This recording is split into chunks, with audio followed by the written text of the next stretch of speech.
네, 오늘 베드로 후서 1장 18절부터 21절까지 말씀으로 나는 왜 성경을 하나님 말씀으로 믿나? 라는 제목으로 말씀을 나누고자 합니다.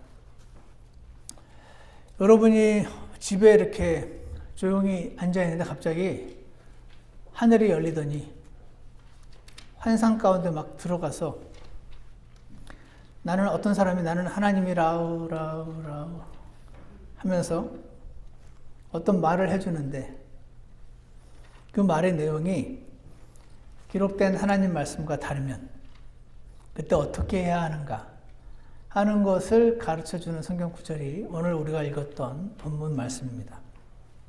여기 보시면 베드로가 예수님의 그 12명 중에서도 3명, 특히 항상 가까이 두셨던 3명의 제자들이 예수님과 함께 어떤 산에 올라갔다가 거기서 갑자기 막 구름이 몰려오더니 예수님 모습이 변화되고 모세가 나타나고 했던 그 마태복음 17장 변화산이라고 불리우는 그 산에서 그때 들었었습니다. 뭘 들었습니까? 하나님의 음성을 들었습니다. 어떤 음성? 이는 내 사랑하는 아들이니 너희는 그의 말을 들으라라는 음성을 들었어요. 그런데 지금 말을 하기를 그 음성보다 더 확실한 대언의 말씀이 있으니 라고 말씀을 하고 있습니다. 여러분이 환상이나 환청을 들어보신 적이 있는지 모르겠지만 많은 분들이 그런 분들이 경험이 있으신데 시간이 지나면서 그게 맞나? 하고 헷갈리십니다. 경험해 보셨습니까?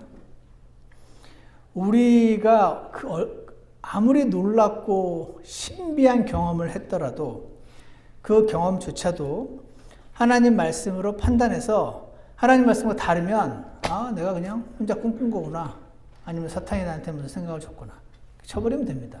굉장히 사실은 쉬운데 많은 분들이 그렇게 못하시는 경험도 많죠. 그래서 내가 직접 체험한 그 체험이나 경험보다도 이 하나님 말씀이 더 높은 권위를 가지고 있다. 이것이 저와 여러분의 믿음이거든요.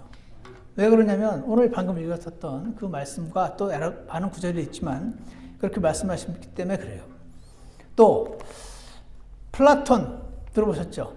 아리스토텔레스 들어보셨죠? 아인슈타인, 에디슨 막 온 세상을 변화시킬 만큼의 영향력을 줄 만큼의 대단한 천재들이 무슨 말을 했더라도 그들의 그 말보다도 이 하나님 말씀의 권위가 있어서 그들의 말이 하나님 말씀과 다른지 틀린지 살펴보고 틀리면 아니구나 버리고 맞으면 예리한데 하고 받아들이면 되는 것입니다. 그리고 우리가 그렇게 할 수 있는 이유는 나의 경험을 비롯한 이 엄청난 천재들은 모두 사람이며 사람에서 비롯된 것이고 이 하나님 말씀은 하나님이 친히 오류 없이 기록한 말씀이시다 라고 믿기 때문에 그렇습니다. 그래서 왜 그렇게 믿는지 지난 시간에 예언 때문이다. 나는 정직하게 예언을 바라봤을 때 이거 안 믿기 어렵다 라고 생각했다는 내용을 말씀드렸고요. 오늘은 다른 부분들을 몇 가지를 좀 말씀을 드리고자 합니다.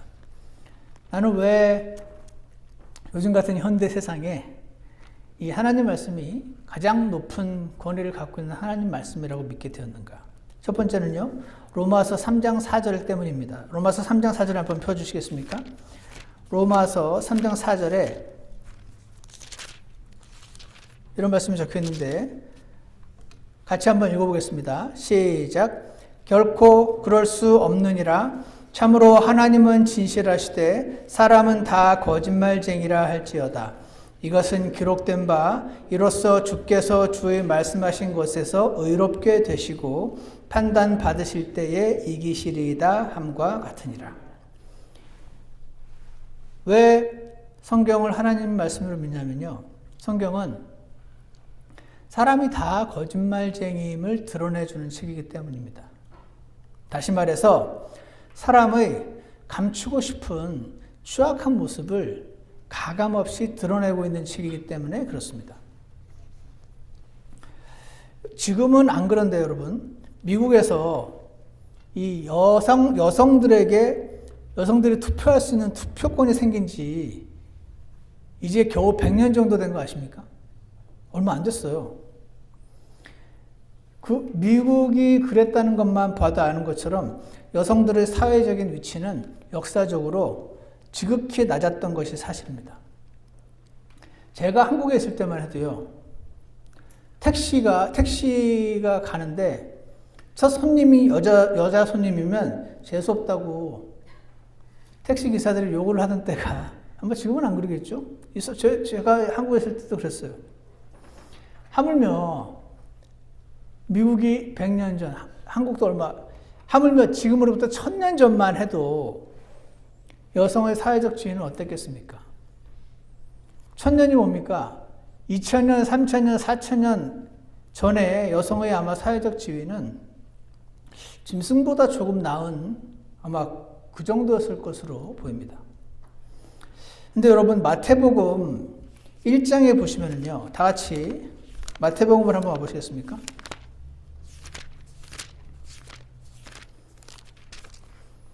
마태복음 1장에 3절에 제가 예전에 말씀드렸죠. 제가 예전에 그 고3 때 시험 공부하다가 이제 이 시간을 제끼고 해운대로 도망가서 놀고 싶은 마음이 들 때 마음을 다스리기 위해서 집안에 굴러다니던 성경책을 하나 가져가서 신약 성경을 쫙 펴서 읽었는데 누가 누구를 낳고 누구를 계속 누가 낳기만 했다 그래가지고 성경이 내 마음을 다스리는데 전혀 도움이 안 되구나 하고 덮어버렸던 때가 있었습니다.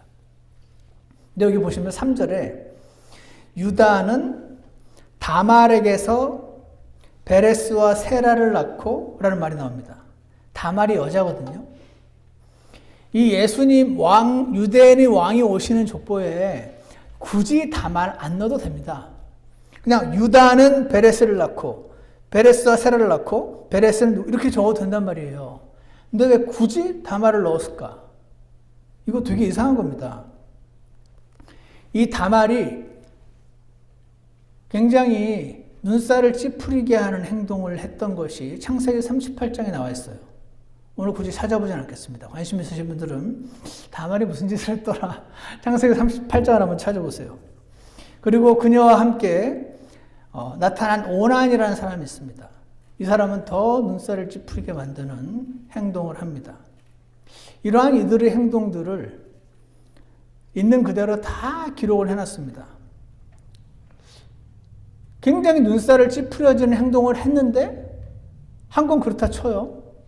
그런데 그런 내용이 우리나라 조선왕조실록 같은 역사책에 이 높은 왕들이 잘못한 거를 어떻게든 빼려고 얼마나 노력을 많이 해서 잘못한 건 다 빼고 잘한 건 부풀려가지고 이 시대의 영웅처럼 이렇게 만들고 싶어 하는 것이 사람의 인지상정인데, 성경에는 이런 사람들의 행동을 가감없이 다 적어 놓은 그것도 이상한데 굳이 예수님의 계보에, 그리고 유대인들처럼 그렇게 보수적이고 여자의 지위를 그리 높게 보지 않았던 보통의 사람들과 똑같은 그들이 굳이 다말을 왜 넣어놨을까? 이거 굉장히 이상하게 봐야 됩니다.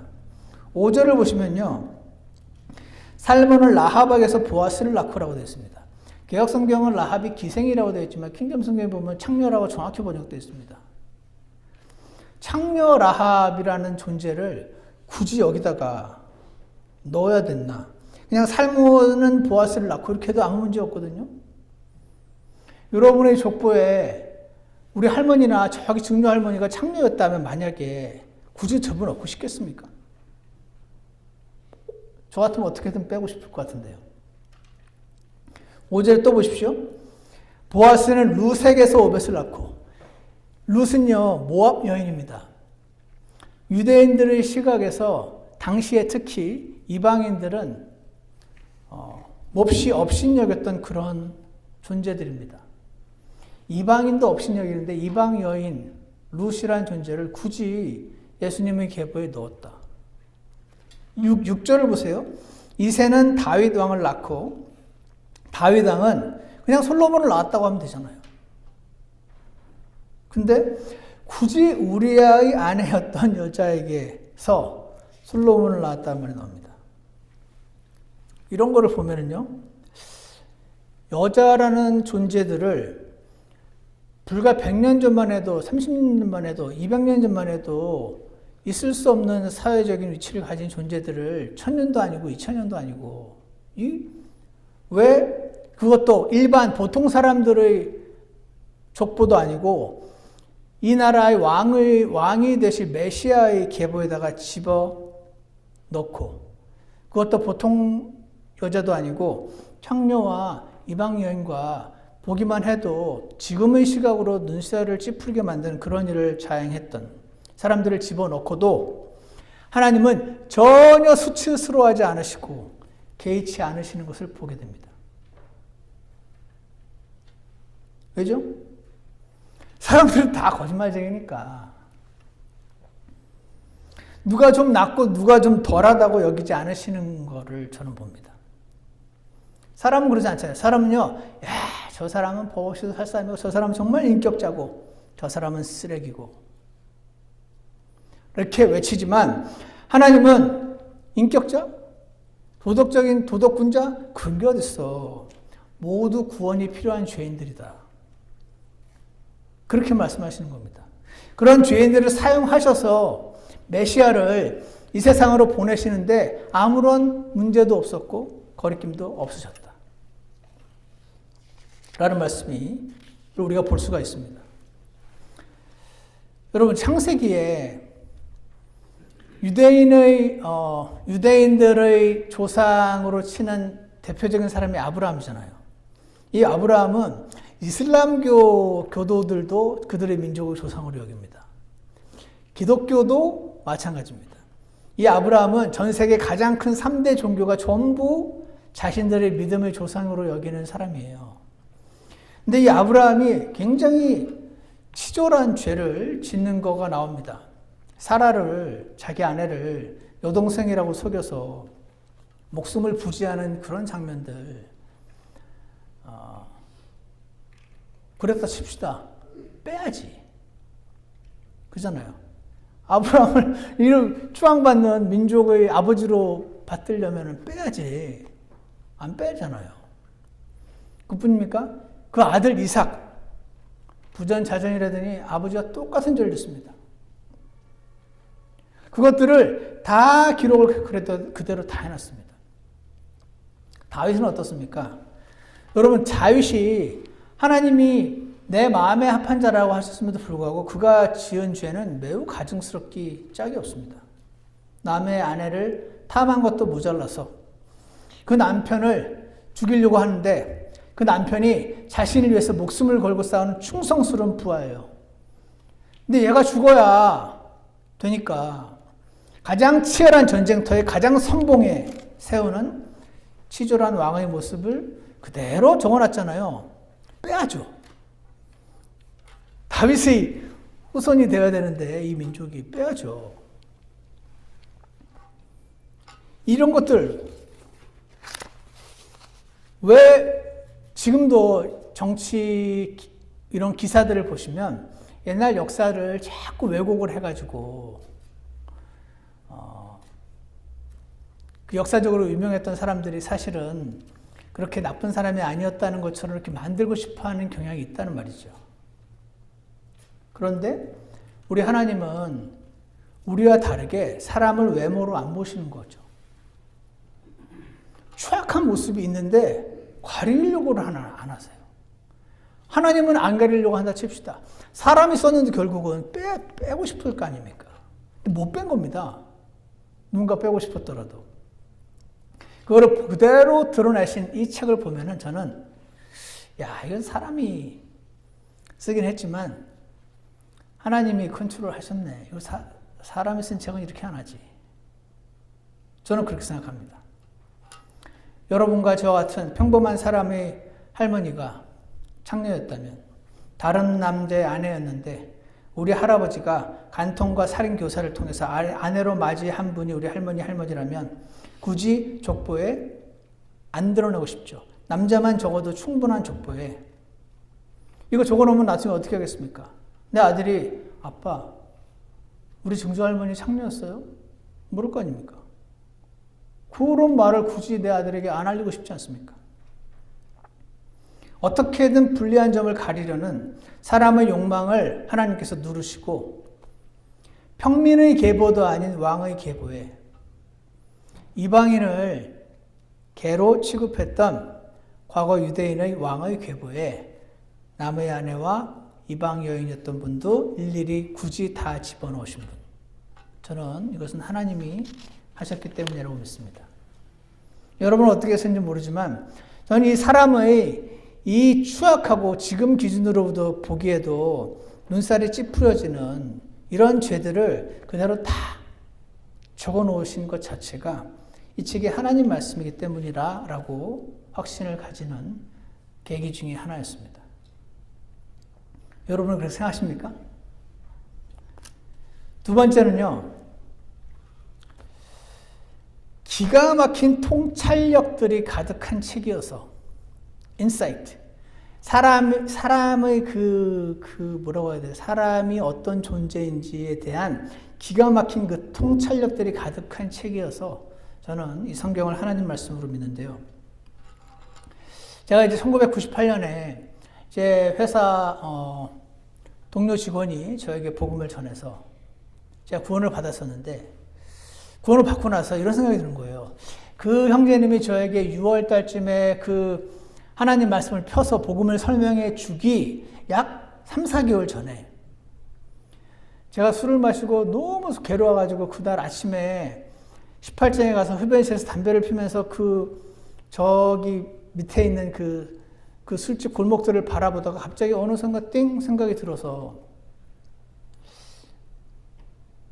전에 누군가에게 들었던 말인지 기억 안 나지만 길을 가다가 집이 있는데 그 집에 커피잔이 있고 거기서 커피가 이렇게 김이 모락모락 올라오고 있으면 아, 이건 어떤 사람 집인데 조금 전까지 여기 있었겠구나.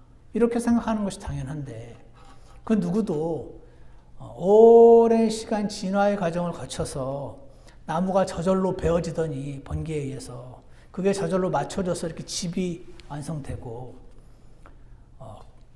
사기가 모여서 잔이 돼서 거기에 물이 저절로 들어오고 이렇게 믿을 사람은 없지 않나. 그게 저절로 만들어진 거라고 믿을 수 없다면 나도 저절로 오랜 시간을 거쳐서 진화에 의해서 만들어졌다고 믿을 수는 없겠네 라고 생각을 했습니다. 하고 싶었던 게 아니에요. 그냥 갑자기 생각이 들어온 것 같아요. 언제 그 비슷한 말을 어디서 봤겠죠. 근데 그날 그랬어요. 그래서 제가 그날 나는 안 믿지만 사람을 만든 분이 있긴 있겠네. 오케이. 이제 어떻게 해야 되지? 아, 복잡해. 그 신경을 끄고 넘어갔습니다. 그 이후에 제가 이제 하나님이 나를 사랑하셔서 예수님을 보내셔서 나를 위해 죽으셨다, 내 죄를 사하셨다는 걸 나중에 들었어. 3개월 뒤에. 그러고 나서 제가 이제 생각을 해보는 거죠. 시간이 구원 받고 나서 9월달, 10월달쯤에 뒤를 생각해 볼 때, 아, 나는 굉장히 하나님이 사랑하시나? 여러분, 그런 생각 안 해보셨습니까? 난 되게 특별하게 해주셨네? 왜 그때, 막 술병에 속이 아픈데 거기서 왜 그 생각이 갑자기 들어? 하나님이 날 선택하셨나? 뭐 이런 생각이 드는 겁니다. 그런 생각 안 해보셨습니까? 나는 되게 특별히 사랑하셔가지고 이런 막 환경을 이렇게 해가지고 나를 사랑하셔가지고 하나님의 존재도 인정하게 하시고 미리 그 다음에 복음을 잘하는 사람을 보내주셔가지고 나를 구원받게 하셨네. 야, 내가 구원받은 뭔가 잘할 줄 알았나 보다. 어떻게 해야 되지 난? 근데 이게 특별한 사랑 받았는데 어떻게 해야 되지?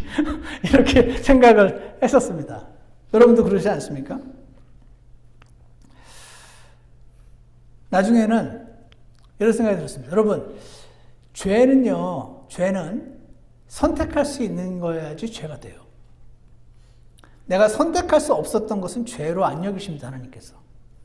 여러분과 제가 가난하게 태어난 것은 죄가 아닙니다. 내가 선택해서 태어난 거잖아, 아니잖아요. 내가 나를 맨날 때리고 나를 굉장히 못살게 했던 어떤 아버지 아래서 태어났다면 그것은 나의 죄가 아닙니다. 내가 그 아버지 선택해서 태어난 거 아니잖아요. 하나님 말씀에 따르면 죄는 언제나 선택이 들어갑니다. 마찬가지로 하나님이 자신을 안 보여주시면 사람이 어떻게 믿을 수 있지? 사람은 다 자기가 구원받았을 때 그 과정을 생각하면서 다른 사람도 그렇겠구나라고 생각을 하거든요. 제가 생각을 해보니까, 그때 나는 어디서 읽은 책인지 뭔지 모르지만 그 생각 갑자기 띡 들어와가지고 하나님의 존재를 인정하게 하고, 그 다음에 그 복음을, 성경을 펴가지고 막 보여주는 그 사람을 보내셔서 설명을 해서 내가 듣고 질문하고 그날 믿었으니까. 너무 분명하게 어떻게 사람이 구원을 받는지 하나님이 어떤 분인지를 보여주셨으니까 내가 믿었지. 이런 과정 없는 사람들은 어떻게 믿지? 그런 사람이 하나님을 안 믿는 건 죄가 아니지 않나? 그런 생각 해보셨습니까? 내가 사우디아라비아에서 태어났으면 내가 기독교인이 됐을까? 나 지금 아마 라마단 참여하고 있지 않았을까? 그러니까 그런 사람들이 하나님 안 믿는 건 본인 탓이 아니지. 그거는 본인이 선택한 게 아니잖아. 라는 질문이 들어왔습니다. 여러분은 어떻게 생각하십니까? 그런데 하나님이 저에게 이렇게 대답을 하셨습니다. 하나님을 알 만한 것이 그들 속에 분명히 드러나 있기 때문이라. 하나님께서 그것을 그들에게 보이셨느니라. 제가 처음에는 우기면 돼? 내가 사우디아라비아에 태어나서 지금 이슬람인데 나는 하나님을 몰라서, 성경의 하나님을 몰라서 못 믿었는데 하나님을 알 만한 게 그 그 사람 안에 분명히 드러나 있다고 우기면 되는 건가? 하나님 언제 그들에게 그것을 보이셨나요? 언제 보이셨죠? 하나님이 이런 말씀하십니다. 이런 사람들은 자기 양심이 증언하며 자기 생각들이 서로 고소하고 변명하는 가운데 자기 마음속에 기록된 율법의 행위를 보이느니라. 언제 보이셨냐면 모든 사람에게 양심을 주셔가지고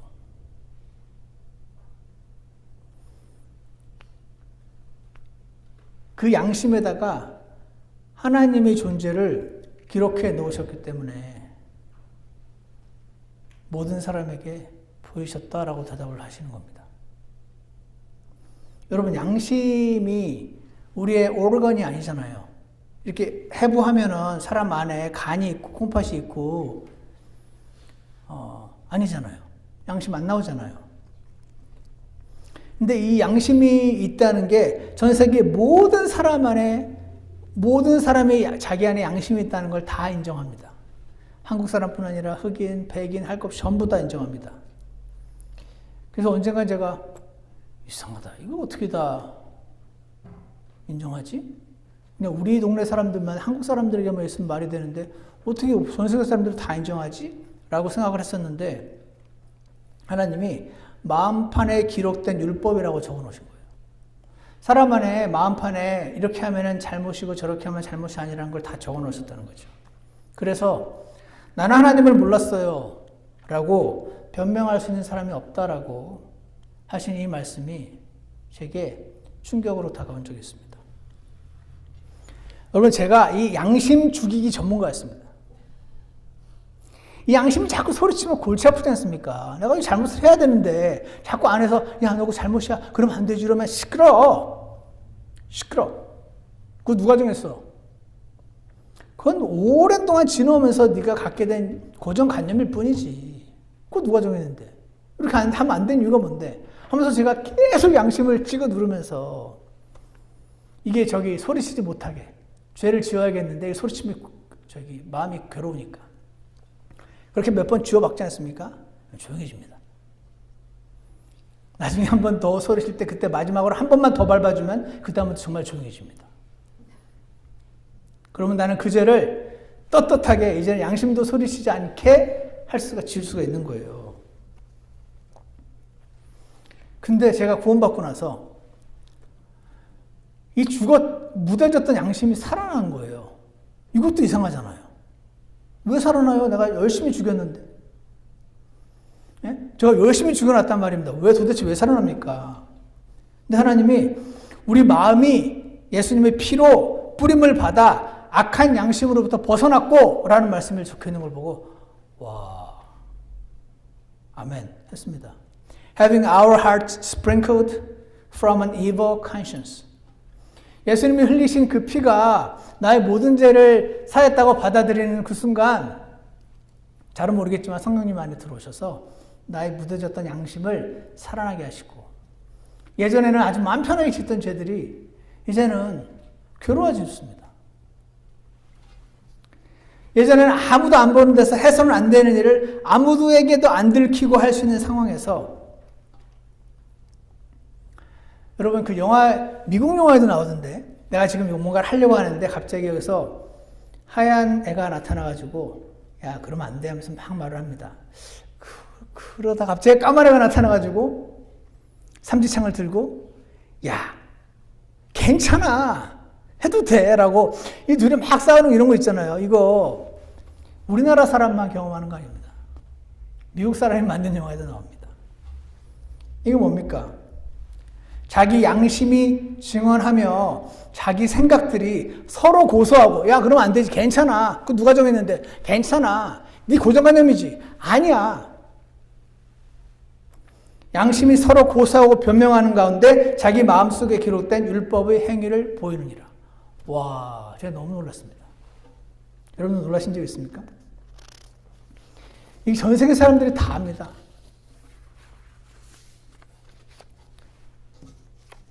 그러면서 이렇게 하나님 말씀하십니다. 내가 선을 행하기 원할 때 악이 나와 함께 있는 것이로다. 와. 이렇게 하면 안 되는 거 내가 다 알지. 어떤 사람이 책도 썼더만요 예전에. 내가 배워야 할 모든 것은 유치원에서 배웠다. 유치원만 넘어가면 화장실에서 그 변기 뚜껑 내리고 그 위에다가 쉬하면은 안 된다는 거 다 압니다. 근데 왜 합니까? 그 변기 만지면 손이 좀 찝찝해지니까. 내 뒤에 오는 사람은 나 아니니까 알 바 없죠. 근데 그렇게 하면 될까요? 안 될까요? 라고 질문하면은 다 합니다. 초등학교만 나오면. 근데 왜 합니까? 내가 선을 행하기 원할 때 악이 야 그거 네 손으로 만지면 묻잖아. 더럽혀지잖아. 네 뒷사람은 너 아니잖아. 어디 식당에서 먹고 맥도날드에서 먹고 치우고 나와야 되는 것 같은데 괜찮아. 뭐 치워. 과자 부스러기 다 쏟아놓고 나와도 괜찮아. 내가 선을 행하기 원할 때 악이 나와 함께 있는 것이로다. 저는 이런 기가 막힌 통찰력은 사람을 만드신 분이기 때문에 이런 통찰력을 그대로 적어 놓으셨다고 확신합니다. 여러분 나중에 더 설명이 나오겠지만 많은 사람들이 도덕적인 거를 좋아합니다. 제가 요즘 한국에 좀 있으면 국회의원 선거가 있어가지고 국회의원 하나 나오면은 그 사람이 얼마나 나쁜 짓을 했는지 막 얘기하는 거 보면은 전부 도덕군자들 같습니다. 그러면 안 되지. 이렇게 했었어야지. 선을 선택해야지. 원수에게 뺨을 돌려댔었어야지. 원수를 사랑해야지. 라고 말하는 도덕론자들, 도덕적 우월주의자들이 이 세상에 의외로 많아요. 근데 하나님은 뭐라고 하시는지 아십니까? 넌 못해. 야, 넌 못해라고 누가 말할 수 있습니까? 이렇게 해야지. 그렇게 보통 말하지 사람이. 그러면서 심지어는 그렇게 안 하는 사람하고 놀랍니다. 왜 놀는지 아십니까? 나는 안 그랬다는 겁니다. 상상도 할 수가 없으니까 놀램으로써 나는 전혀 그런 사람이 아니라는 걸 보여주는 거죠. 근데 하나님은 안 놀랍니다. 하나님 안 놀라는 거 아십니까? 어떻게 사람이 그럴 수가 있어? 이런 말 해보셨습니까? 근데 하나님은 안 그러십니다. 사람은 다 할 수 있어. 그런 짓보다 더한 짓도 해. 왜냐하면 하나님이 로마서 8장 3절에서 율법이 능히 하지 못하는 것을, 이런 말이 나옵니다. 율법이 뭐예요? 이건 이렇게 해야 되고 저건 저렇게 해야 돼. 아무리 말해주면 뭐합니까? 다 알죠. 야, 교회 오면 어른들에게 인사해야 돼. 알지? 보면 인사해야 된다는 거. 하지만 싫지. 알지만 하기 싫은 겁니다. 율법이 능히 하지 못하는 것을 그렇게 해야 돼. 그래야 네가 이쁨 받아. 아무리 얘기해줘도 안 합니다. 율법이 능히 하지 못하는 것을 하나님께서는 하셨나니 라는 말씀이 나오는 겁니다. 육신 안에 있는 자는 하나님을 기쁘시게 할 수 없느니라. 내가 구원받지 않은 채 내 육신을 가지고 있는 채 아무리 도덕적으로 올바르게 살아도 하나님을 기쁘시게 할 수 없다. 이런 말을 어떻게 합니까? 그러면 안 되지. 이래야지. 그렇게 가면 큰일 나지 하고 그렇게 말하지. 너는 그렇게 못해. 하나님이 하셨어. 율법은 능히 못해. 이런 말 어떻게 합니까? 저는 이런 말씀 때문에 성경이 하나님 말씀이라고 믿습니다. 너무 놀랍지 않습니까? 세 번째로요. 수많은 사람들이 성경을 공격했는데 여전히 성경이 안 없어지고 여전히 베스트셀러라는 것 때문에 저는 성경이 하나님 말씀을 믿습니다. 전 세계에서 가장 많은 공격과 미움을 받는 책이 이 성경책인 거 아세요? 미국에서도 지금 동성연애자에 대한 어떤 그들의 권리와 그들을 보호하는 것에 대한 정책이 지금 많이 생기고 있지만 제가 느끼기에는 미국보다 최소한 20년은 앞서서 이미 그들의 권익과 그들을 보호하는 정책이 많이 되어 있는 곳이 캐나다입니다. 캐나다는 유럽과 거의 비슷한 거라고 저는 생각을 하는데 20년 전에 제가 캐나다에 있었을 때 캐나다에서도 그 동성연애자들 쭉 행진하고 뭐 그런 거를 하는데 그때 그 사람들이 막 나눠줬어요. 제가 밴쿠버 다운타운에 갔다가 그 종이를 받았는데 깜짝 놀랐습니다. 거기 성경책 있잖아요. 성경책 사진에 쇠사슬로 칭칭 감아놓은 사진을 나눠주더라고요. 성경을 쇠사슬로 칭칭 감아가지고 아무도 못 피게 만드는 그 사진을 나눠주는 거예요. 제가 깜짝 놀랐습니다. 아까도 말씀드린 것처럼 어떤 것이 죄가 되려면 선택이 전제가 돼야 돼요. 여자로 태어난 게 죄입니까? 아닙니다. 남자로 태어난 게 죄입니까? 아니에요. 내가 선택한 거 아니잖아요. 이건 죄가 아니에요. 마찬가지로 나는 동성연애자로 태어났습니다. 라고 하는 주장이 지금 힘을 얻고 있습니다.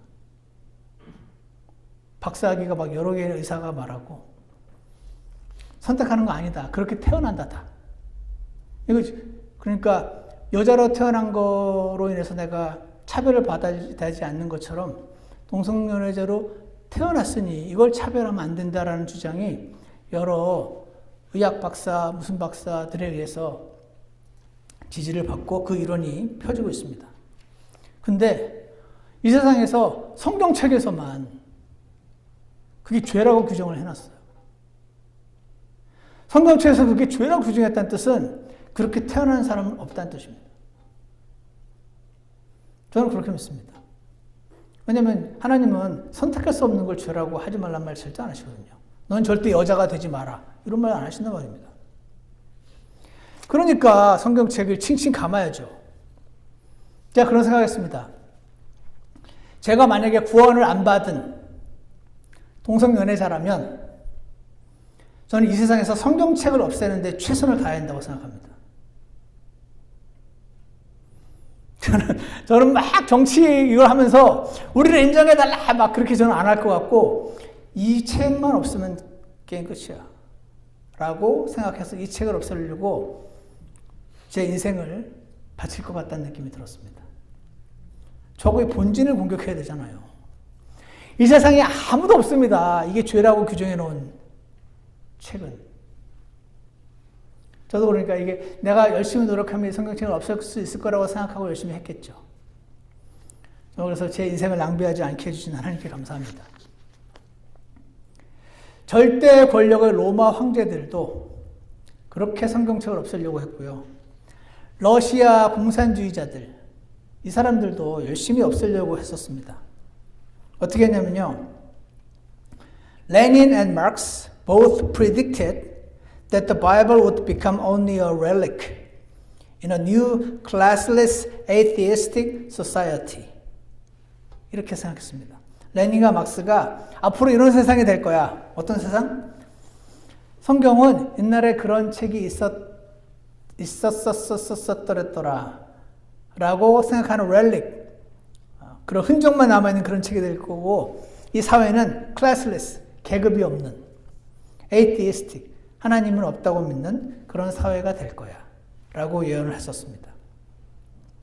이들은요, 공산주의자들은요, 인접한 나라들을, 폴란드를 비롯해서 막 병합했잖아요. 인접한 나라들을 이 소비에트 유니언에 병합을 하고, 그 나라는 전부 종교의 자유를 빼앗고, 그 나라에서 선교사들을 추방하고, 성경은 압수하고, 교회는 사람들을 쫓아낸 다음에 박물관으로 만들어버리고, 어떤 교회는 폐쇄하고.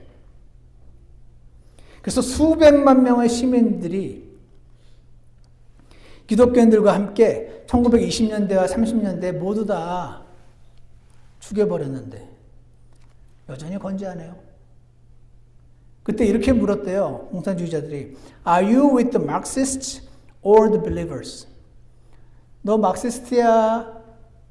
기독교인이야? 라고 물었을 때 이 질문을 모든 residents, 그 모든 그 지역에 살았던 사람들에게 하고 나는 believer라고 대답을 하면 shoved into cattle cars, 그 무슨 뭐죠? 그 소 같은 거 실어 나르는 그 cattle car에다가 집어넣어가지고 for shipment to Siberia, 시베리아 그 강제 노동소 그런 거죠. 거기로 다 보내버렸습니다. 이들뿐 아니라 여러분과 제가 알고 있는 굉장히 똑똑한 사람들, 계몽주의자들이라고 불리는 사람들이 있었어요. 이들이 그렇게 이 성경책을 없애고 싶었습니다. 여러분이 좋아하시는지 모르겠는데 미국의 첫 번째 대통령이 조지 워싱턴이잖아요. 두 번째 대통령은 존 애덤스더라고요. 세 번째 대통령은 토마스 제퍼슨. 토마스 제퍼슨은 $2짜리 지폐에 나와 있는 그 사람. 요즘 잘 안 보입니다. 근데 이 사람이요, 성경을 보면서 이건 너무 말이 안 되지 라고 한 것들을 전부 잘랐어요. 여러분 그 구글에다가 토마스 제퍼슨 바이블에서 이미지 치면은 진짜 이 성경책에 이렇게 칼로 오려가지고 구멍이 뻥뻥 나 있어요. 여기 곳곳에. 사실 이거가 보기 싫어서 오렸다가 이 뒤에 중요한 게 있으면 어쩔까 싶던데 저는 어쨌거나 마음에 안 드는 부분을 전부 칼로 이렇게 네모나게 오려서 이거 막 덕지덕지 제퍼슨 바이블이라고 이렇게 하고 다녔어요. 근데 이 사람이 남겨두고 사랑했던 말씀들이 뭔지 압니까? 원수를 사랑하라. 오른뺨을 돌려대라. 산상수를 너무 사랑했습니다. 마치 자기가 최선을 다하면 할 수 있다고 생각하고. 그러면서 이렇게 말했습니다. 예수님은 인류 최고의 스승이다 라는 말을 했습니다. 하지만 하나님의 아들은 아니다. 그래서 성경에 예수님이 부활했다? 생각을 해보면 사람이 어떻게 부활을 해? 다 잘랐습니다. 칼로. 아주 정사각형으로 예쁘게 잘랐더라고요. 기적? 사람 어떻게 기적이 있을 수가 있어요? 사람이 물을 어떻게 걸어? 이런 게 있으니까 사람들이 기독교를 안 믿는 거야. 다 잘랐습니다. 다 잘라가지고 가위로 다 잘라낸 오려낸 신약 성경 제퍼슨 바이블을 들고 다녔는데 여전히 제 성경책에 이렇게 있어가지고 여전히 건재하네. 1778년에 죽었는데 이 사람은 누구냐면 유명한 프랑스 철학자 볼테르라는 사람이 있습니다. 이 사람이 이런 예언을 했습니다. In 100 years from this time, 지금부터 100년 안에 Christianity would be swept from existence. 완전히 기독교는 사라질 거고 and passed into history. 역사의 뒤안길로 사라져서 이제 없을 거다. 하지만 역사의 뒤안길로 사라진 건 본인이고 성경은 끊임없이 인쇄되고 판매되고 어떤 사람이 쓴 책에 보니까 only 50 years after his death 죽은 이 볼테르가 죽은 지 50년 뒤에 the Geneva Bible Society used his press and his house to produce stacks of Bibles.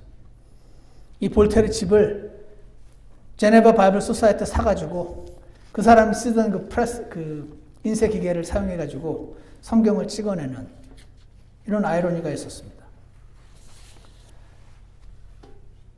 어떻게든 없애려고 역사를, 그렇지만 결코 없앨 수 없었던 성경책은 저는 그래서 하나님이 지키셨다고 믿습니다. 마지막으로 성경은요, 성경책 스스로가 하나님 말씀이라고 주장하기 때문에 그렇습니다. 성경 창세기 1장 1절은 태초에 하나님께서 하늘과 땅을 창조하셨느니라 라는 declaration, 선언으로 시작합니다. 하나님이 말이야, 생각을 해봐. 있어, 진짜로 있어. 막 어떻게든 설명하고 증명하려고 들리지 않고 하나님이 하늘과 땅을 창조하셨다는 선언으로 시작하는 것도 저는 놀랍다고 생각을 합니다. 여러분 어떠신가요? 이 한 문장으로 진화론이 날아갑니다. 그렇게 안 믿는 분도 계시겠지만 디이즘, 이신론도 날아갑니다. 그들은 하나님이 세상을 창조해만 놓고 시계가 돌아가듯이 태음만 감아 놓고 저절로 돌아가도록 놓고 절대 이 세상에 개입하지 않는다고 믿었던 사람들이거든요. 아까 토마스 제퍼슨을 비롯해서 미국의 파운딩 파더스 중에 상당한 사람들이 그런 디이츠, 이신론자들이었습니다. 그리고 범신론이라고 있어요. pantheism. 모두가 신이다. 이것도 신이고 나무도 신이고 Mother Earth, 이 지구도 신이고 모두가 다 신이다. 그러나 하나님이 하늘과 땅을 창조하셨기 때문에 하나님은 창조주고 나머지는 신이 아니고 그냥 피조물에 불과하다라고 선언하시거든요. 근데 사실 주장은 누구나 할 수 있잖아요. 저도 여러분에게 주장할 수 있어요. 저 예수입니다. 주장은 누가 못합니까? 그래서 사실은 제가 성경이 자기 스스로를 하나님 말씀이라고 주장한다라고 말하는 거에 대해서 약간 아무나 써놓고 하나님 말씀을 주장하면 되지. 그게 무슨 증거야? 제가 이렇게 생각을 했었거든요. 근데 여러분, 주장만 하면 의미 없는 건 사실이긴 해요. 제가 아무리 예수님을 제가 하나님이라고 아무리 주장해 본들 무슨 의미 있습니까? 근데 주장도 중요한 건 맞아요. 무슨 말이냐면 예컨대 여러분이 동네에서 크리스찬들이 한 서너 명에서 모여가지고 교회가 뭡니까? 거듭난 사람들이 모인 거 아닙니까? 5명이 모여서 이제 본인들끼리 예배를 드려요. 저기 한국에는 유명한 목사님 요즘 유튜브도 발달했으니까 할 수 있단 말이죠. 그랬을 때 두세 사람이 거듭난 그리스도인들이 모이면 교회인 거 맞긴 맞아요. 근데 어떤 그 그룹이 지역 교회가 되려면 우리는 지역 교회입니다라고 주장하는 데서 시작을 합니다. 대한민국은 민주공화국이다라고 주장하는 것에서 시작을 하는 거예요.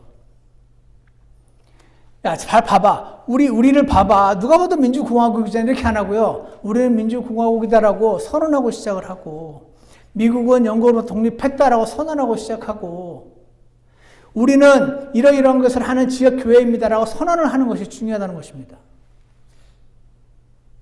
그래서 저는 오늘 읽었던 베드로후서 1장 21절에 대언은 옛적에 사람의 뜻으로 말미암아 나오지 않았고, 이 대언은 사람이 자기 마음대로 쓴 책이 아니고 오직 하나님의 거룩한 사람들이 성령님께서 자기들을 움직이시는 대로 말했다 라고 주장을 한단 말입니다.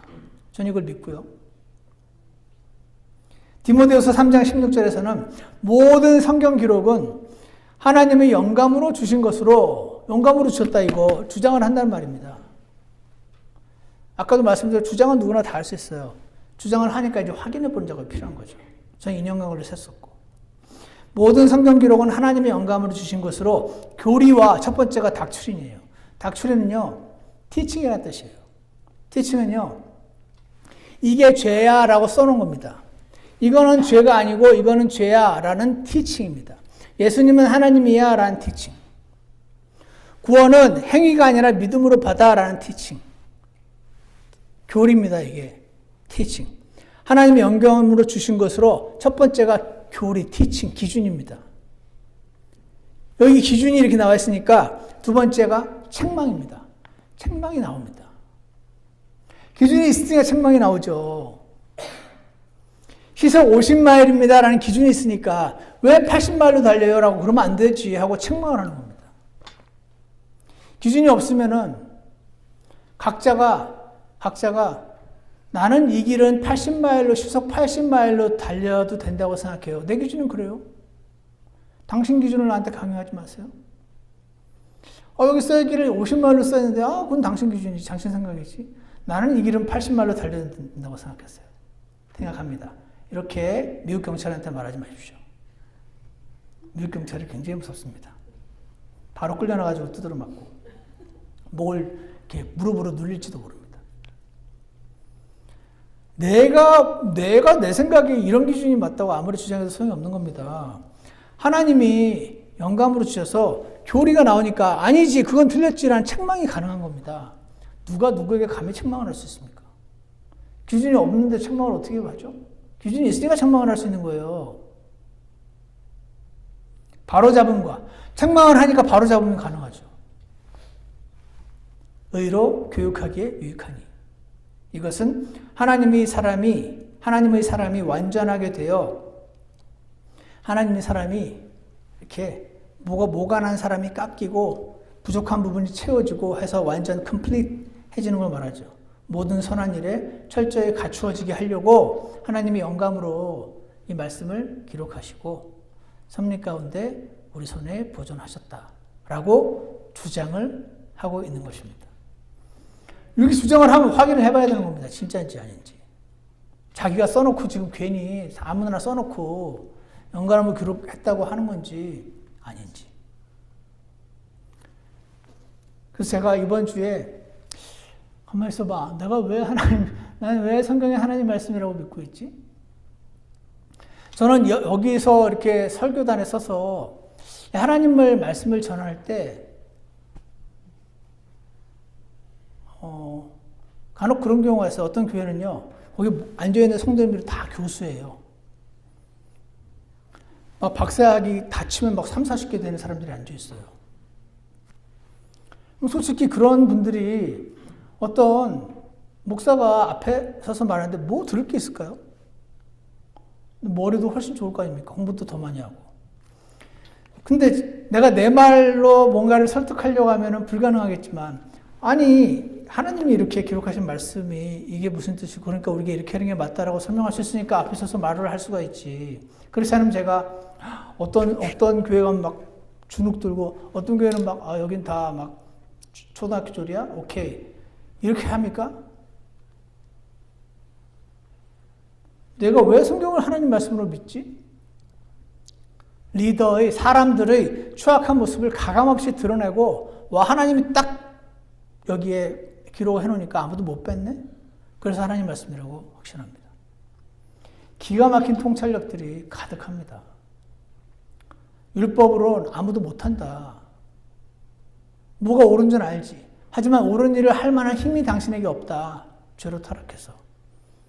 그 일을 하려면 당신은 죽었고 예수님 성령님께서 안에 들어오셔서 구분이 하셔야 된다. 라고 말하는 겁니다. 천국에 가려면 죄가 하나도 없어야 된다. 어떻게 사람이 죄가 하나도 없을 수 있습니까? 예수님 머리 위에 하나님께서 그 죄를 다 전가시키고 그분을 대신 치셔서 죄값을 치르셨다라고. 그래서 이제는 그냥 도덕적으로 훌륭하고 법 없이 살 사람이 천국을 가는 것이 아니라 이 사실을 믿은 자들이 천국을 간다. 이런 이상한 말을, 놀라운 말을 미션 바라바와 같이 야쿠자 생활을 하면서 얼마나 나쁜 짓을 많이 한 그런 사람들이 어떻게 구원을 받습니까? 그 모든 것은 기가 막힌 통찰력들로 가득한 이 책이 하나님 말씀이기 때문에 그렇다고 저는 확신합니다. 얼마나 많은 사람들을 공격했는지 제가 오늘 일부 예만 들었지만 정말 저 같아도 이 책을 없애야지 삽니다. 동성연애자가. 왜냐하면 이것만 없어지면 이제 수많은 박사와 의사들이 저절로 태어났다고, 선택한 게 아니라고 얘기를 한단 말입니다. 그리고 스스로 성경이 하나님 말씀이라고 주장하는 그런 책이어서 저는 이 성경이 하나님 말씀을 믿습니다. 여러분도 그렇게 믿으실 줄 압니다.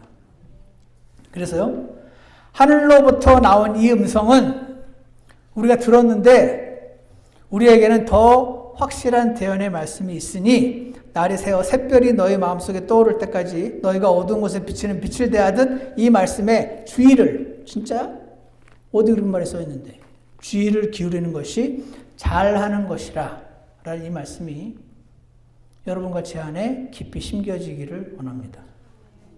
그러므로 만약에 성경이 하나님 말씀 맞다면 이 말씀대로 선포되는 설교 시간, 예배 시간을 여러분 중요하게 여기시기를 바랍니다.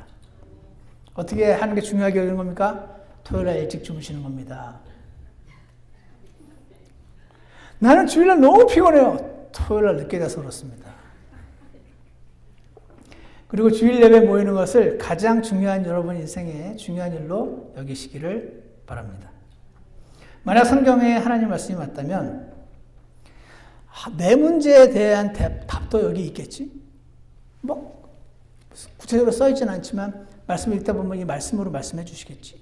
믿으시고 이 하나님 말씀을 살피고 기도하고 읽고 주님의 인도하심을 받으시기를 바랍니다. 마지막으로 성경에 하나님 말씀이 맞다면 내 생각과 내가 존경하는 의사가 한 말이 이 성경과 다를 때 내 생각을, 그 사람의 생각을 이 말씀에 맞추어 뜯어 고쳐 말씀을 따르기로 결심하시는 저와 여러분이 되시기를 축원합니다. 기도하겠습니다. 사랑하는 하나님 아버지, 저희에게 하나님 말씀을 주셔서 감사합니다. 영감으로 기록하시고 섭리로 보존하셔서 오늘 2024년 저희 손에 이 말씀을 주신 것은 집에 잘 모셔놓고 기념하라고 하신 것이 아니고 날마다 읽고 묵상하고 공부하고 암송해서 말씀과 함께 주님과 동행하라는 말씀인 줄 확신하오니 저희들에게 이 세상의 수많은 철학과 과학과 수많은 지식인들이 하는 말들을 하나님 말씀으로 잘 판단하게 도와주시고 그럼에도 불구하고 무엇이 옳은지를 우리가 알지만 순종하지 않은 그때마다 주님 앞에 나아가 회개하게 하시고 주님께로 돌아오는 저희 모두가 되도록 그렇게 인도하여 주시옵소서. 예수님 이름으로 기도드렸습니다. 다 같이 찬송가 1절 끝까지 부르시고 나서 잠깐 기도하고요. 2절 마저 부르겠습니다. 720장입니다.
어린 양빛 가운데 나 살리라.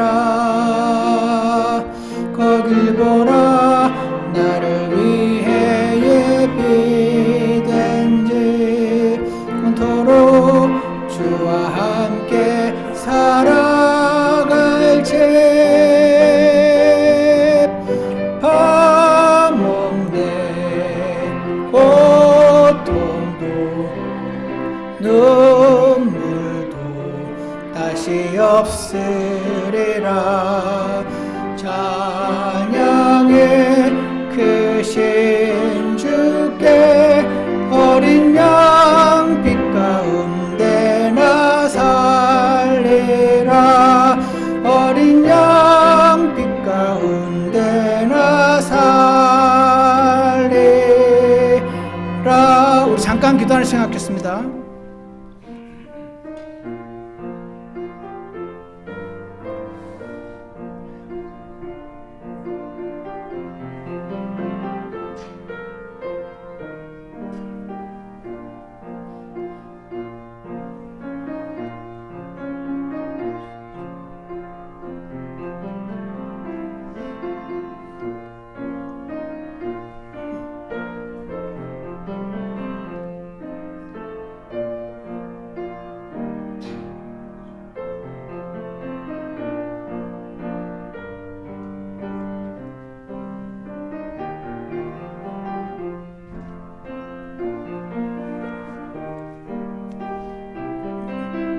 끝난 분들은 2절 하겠습니다.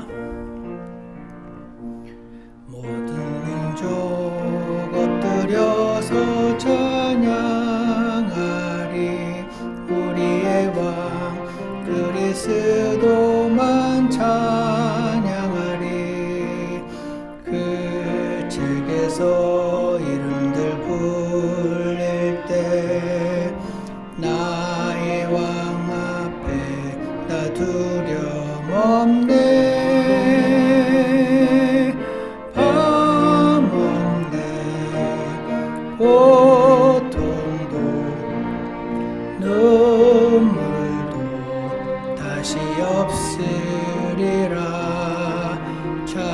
찬양의 크신 주께 어린 양 빛 가운데 나 살리라. 저길 보라 나를 위해 예비된 집 영원토록 주와 함께 살아갈지. 밤 없네. 고통도 눈물도 다시 없으리라. 찬양의 크신 주께 어린 양 빛 가운데 나 살리라. 어린 양 빛 가운데 나 살리라. 아멘. 사랑하는 주님, 하나님 말씀에 따르면 밤이 없고 고통도 없고 눈물도 다시 없는 그런 곳이 존재하며 하나님께서 우리를 그곳으로 인도하신다고 기록되어 있음을 봅니다. 하나님이 영감으로 기록하신 말씀이 우리의 성경에 맞다면 이 말씀도 저희가 사실로 받아들이고 지금 이 땅을 나그네와 순례자로 통과하고 있는 저희들이 어려운 일을 겪을 때마다 주 예수님을 눈을 들어 바라보게 하시고 하나님 말씀에 기록된 대로 주시는 그 은혜와 그 지혜를 도움을 받아서 이 악한 현 세상을 살아갈 수 있도록 저희 모두를 축복하여 주시옵소서. 우리는 하나님 말씀대로 살 수 없지만 나 내신 성령께 의지할 때 우리를 그러한 길로 이끄실 줄 확신합니다. 오늘 하나님 말씀이 성경이라는 사실을 다시 한번 리마인드 되게 해주시고 그 말씀에 따라서 우리의 믿음의 발걸음을 옮길 수 있도록 주께서 축복하여 주시옵소서. 예수님 이름으로 기도드렸습니다. 아멘. 예배를 마치겠습니다.